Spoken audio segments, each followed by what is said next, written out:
नमस्कार, मैं तब तक हूं खबरों के सौरभ लिए और सब्सक्राइब मैं कर बेल एक आइकन ऐसे दबाएं। मुद्दे को लेकर आपके सामने आज हूं। शायद वो मुद्दा जो सब लोग इसके बारे में जानना और पढ़ना चाहते हैं। इस मुद्दे का नाम है धर्मांतरण, यानी कि धर्म परिवर्तन। ऐसा धर्म अपनाना जो हम अपनाना नहीं चाहते, लेकिन हमें समाज के भय से अपनाना पड़ता है।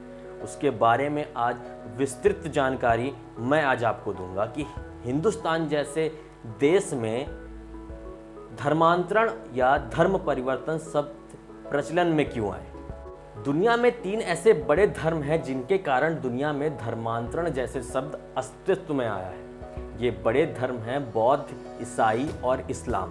तीनों ही धर्मों में दुनिया के पुराने धर्मों के लोगों को अपने धर्म में स्वेच्छा से दीक्षित और अस्वेच्छा से धर्मांतरित किया है। उस काल में इन तीनों धर्मों के सामने थे हिंदू, यहूदी धर्म के अलावा दुनिया के कई तमाम बड़े छोटे धर्म। भारत में प्राचीन काल से ही 2 धर्म अस्तित्व में रहे हैं। पहला जैन धर्म और दूसरा हिंदू धर्म या आर्य समाज द्वारा स्थापित धर्म है। दोनों ही धर्म के लोगों को धर्मांतरण के लिए कहीं कहीं स्वेच्छा से तो कहीं अधिकतर जगहों पर मजबूरी के चलते अपना धर्म छोड़ना और दूसरा धर्म अपनाना पड़ा है। प्राचीन काल से लेकर आज तक भारतीय समाज में बड़े पैमाने पर धर्मांतरण होते आए हैं। प्राचीन काल में जैन और बौद्ध धर्म में हिंदुओं का धर्मांतरण हुआ। मध्यकाल में इस्लाम और सिख धर्म में और आधुनिक काल में हिंदुओं का ईसाई, बौद्ध और इस्लाम में धर्मांतरण अभी भी जारी है। चलिए अब जान लेते हैं कि ईसाई और इस्लाम धर्म भारत में कैसे आए और कैसे फले फूले।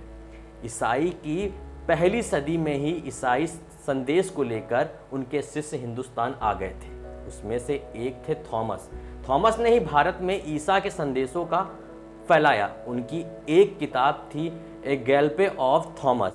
चेन्नई शहर के सेंटर थॉमस माउंट पर 72 ईस्वी में थॉमस एक आदिवासी के भाले से मार दिए गए थे।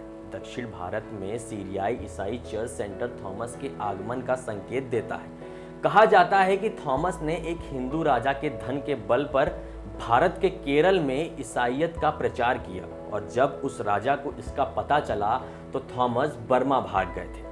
इसके बाद सन 1542 में सेंटर फ्रांसिस जेवियर के आगमन के साथ भारत में रोमन कैथोलिक धर्म की स्थापना हुई, जिन्होंने भारत के करीबन हिंदुओं को आदिवासी इलाके में जाकर लोगों की ईसाई धर्म की शिक्षा देकर सेवा के नाम पर ईसाई बनाने का कार्य शुरू कर दिया था। इसके बाद भारत में अंग्रेजों के शासन के दौरान इस कार्य को और गति मिल गई। चलिए अब जान लेते हैं कि हिंदुस्तान में इस्लाम धर्म कब आया और कैसे फैला। 7वीं सदी में इस्लाम के केरल, बंगाल 2 प्रमुख केंद्र थे, जबकि पश्चिम भारत में अफगानिस्तान।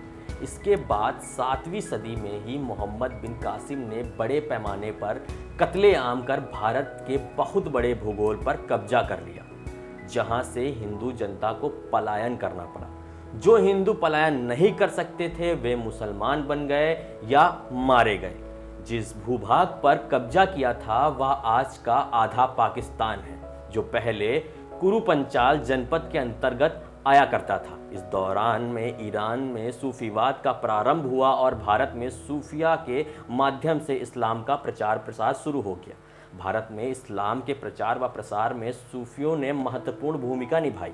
माना जाता है कि उन सूफी संतों के कारण इस्लाम बदनाम हुआ, जिन्होंने मुस्लिम सुल्तान के लिए जासूसी की। उस काल में संतों के प्रति विनम्र और संस्कारी हिंदू कभी इसे समझ नहीं पाया। भारतीय शहरों और गांवों की सीमाओं पर बनी दरगाहें आज भी इसका सबूत देती हैं। इसके बाद मुकम्मल तौर पर 12वीं सदी में इस्लाम ने पूर्ण रूप से भारत में प्रवेश कर लिया था। तुर्क, ईरान, अफगान और मुगल साम्राज्य के दौर में भारत में इस्लाम धर्म 2 तरफ से फैल रहा था। पहला सूफी संतों के प्रचार प्रसार से तथा दूसरा मुस्लिम शासकों द्वारा किए गए दमन चक्र से। इस काल में मुगल शासन ने अंतर्गत रहने वाले गैर मुस्लिम पर तरह तरह के कर लगाए जाते थे। इस कर के चलते भी कई लोगों ने इस्लाम कबूल लिया था। बाद में इस जजिया कर को मुगल बादशाह अकबर ने समाप्त भी कर दिया था। मुगल भारतीय नहीं थे, वे सभी तुर्क के थे। अकबर, शाहजहां, औरंगजेब आदि सभी तुर्किस्तान के मंगोल वंशी थे। औरंगजेब के काल में उत्तर भारत में बड़े पैमाने पर धर्मांतरण हुआ। उत्तर भारत के अधिकतर ब्राह्मणों को इस्लाम कबूल करना पड़ा। जिन्होंने नहीं किया उन्होंने दूसरे राज्यों के गांवों में छुपकर अपनी जानें बचाई। औरंगजेब के समय में ब्रज में आने वाले तीर्थ यात्रियों पर भारी कर लगाया गया। काशी और मथुरा के कई मंदिर नष्ट किए गए।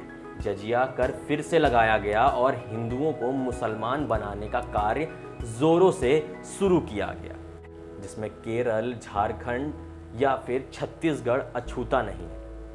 लेकिन सरकार इस तरफ ध्यान नहीं दे रही है। सरकार को धर्मांतरण को रोकने के लिए कड़े से कड़े कदम उठाने पड़ेंगे।